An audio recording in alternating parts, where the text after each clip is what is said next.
রাসূল হাদিসের মধ্যে বলে দেন, যারা মুমিন তারা কত কষ্ট করে ওযু করে নামাজ পড়েছে, ঠিক না বলেন?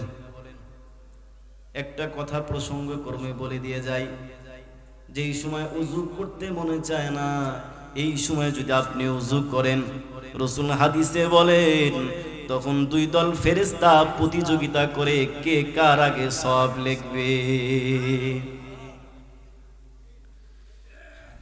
ভাইরা আমার, আল্লাহ রাসূল বলেন জান্নাতি এক ব্যক্তিকে এখনো জান্নাতে দেওয়া হয় নাই। আল্লাহ তাআলা শুধু বলবেন, এই বান্দারে জান্নাতের আশপাশ দিয়ে শুধুমাত্র একটু ঘোরাও। সুবহানাল্লাহ।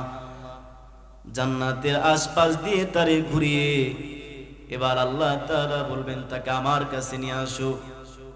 যখন ওই বান্দাকে আল্লাহর সামনে নিয়ে আসবে, আল্লাহ তাআলা এবার জিজ্ঞাসা করবেন, বান্দা দুনিয়াতে কি কোনো কষ্ট করেছিলা কিনা? বান্দা বলবে, দুনিয়াতে কি কষ্ট ছিল কি ছিল না এটা আমি বুঝি নাই। তার মানে জান্নাতের সেই গ্রাম, জান্নাতের সেই আবহাওয়া, জান্নাতের সেই মনোহর দৃশ্য, এগুলা দেখে সে দুনিয়ার সেই সামান্য যে কষ্ট করেছিল এই কষ্টের কথা সে ভুলে যাবে। সুবহানাল্লাহ। আর যারা নামাজ পড়ে নাই, যারা রোজা রাখে নাই, আল্লাহর কথা মানে নাই, শুধুমাত্র আরাম করেছে, শুধুমাত্র আরাম উপভোগ করেছে, আনন্দ করেছে, তাকে এখনো জাহান্নামে দেওয়া হয় নাই। আল্লাহ তাআলা শুধুমাত্র বলবেন তারে জাহান্নামের আশপাশ দিয়ে একটু ঘুরে নিয়ে আসো আমার কাছে। এত আনন্দ উপভোগ করেছে যে ব্যক্তি, দুনিয়াতে যার কোনোদিন কষ্টই সে অনুভব করে নাই, দুনিয়াতে কষ্ট বলতে সে কিছুই জানতো না, তারে শুধুমাত্র জাহান্নামের পাশ দিয়ে ঘুরিয়ে আনার পরে এবার আল্লাহ তাআলা বলবেন আমার কাছে নিয়ে আসো। এবার আল্লাহ তাআলা জিজ্ঞাসা করবেন, বান্দা দুনিয়াতে কি কোনো সুখ দেখেছিল কিনা?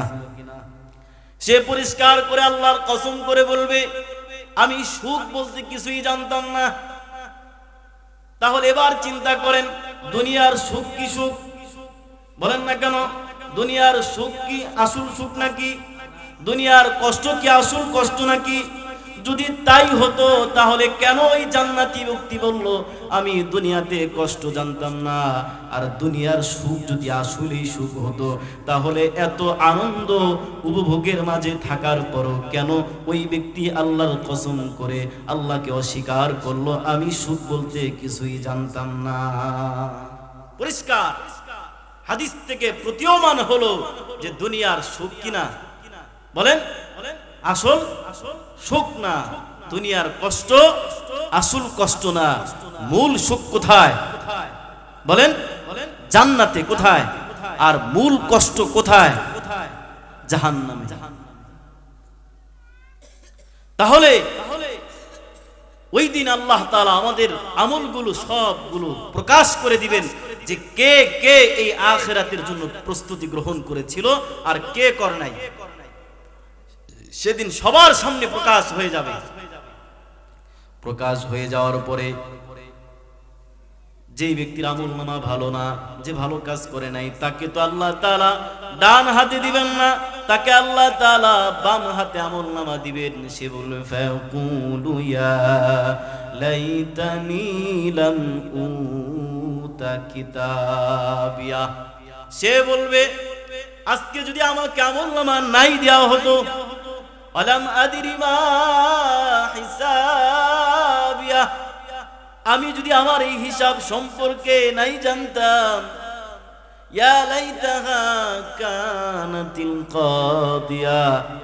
সে বলবে হায় আফসোস, মৃত্যু পর্যন্ত যদি শেষ সমাপ্ত হয়ে যেত, আল্লাহ তাআলা যদি আমাকে আবার পুনরুত্থান না করতেন। মা আগনা আন্নি মালিয়া, আজকে তো আমার ধন সম্পদ কোনো উপকার আসতেছে না। হালাকা আন্নি সুলতানিয়া, আমার তো প্রভাব শেষ, সব কিছুই শেষ। এভাবে সে আফসোস করতে থাকবে।